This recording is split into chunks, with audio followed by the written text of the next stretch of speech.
If we borrow so much today, how much are we leaving for the next generation? Kenya's economy is headed for a tougher run due to a growing burden of debt servicing, the government's inability to implement austerity measures, and a worsening global economic slowdown. This is according to projections by the Institute of Public Finance (IPF), a Nairobi-based public finance analysis think tank, which noted that the government's decision to reduce budget allocations to high-impact sectors like agriculture and social protection that have potential to support inclusive growth.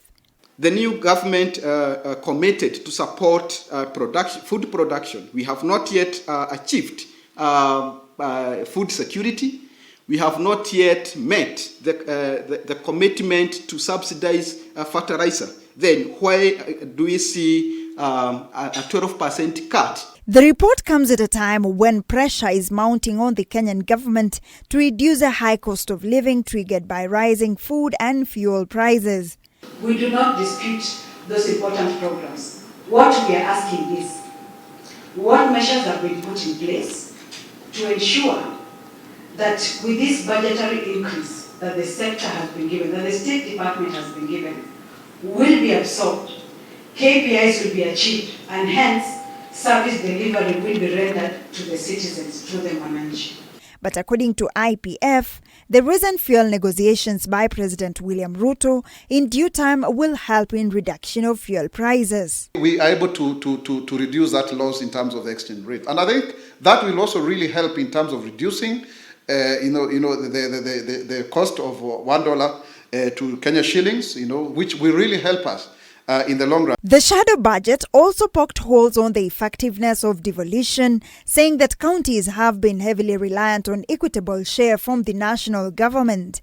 The over-reliance on equitable share from the national government poses a risk to the attainment of county development objectives when exchequer disbursements are delayed, thus leading to a paralyzed delivery of essential services in the 47 counties. We hope that our parliament will be able to strongly interrogate.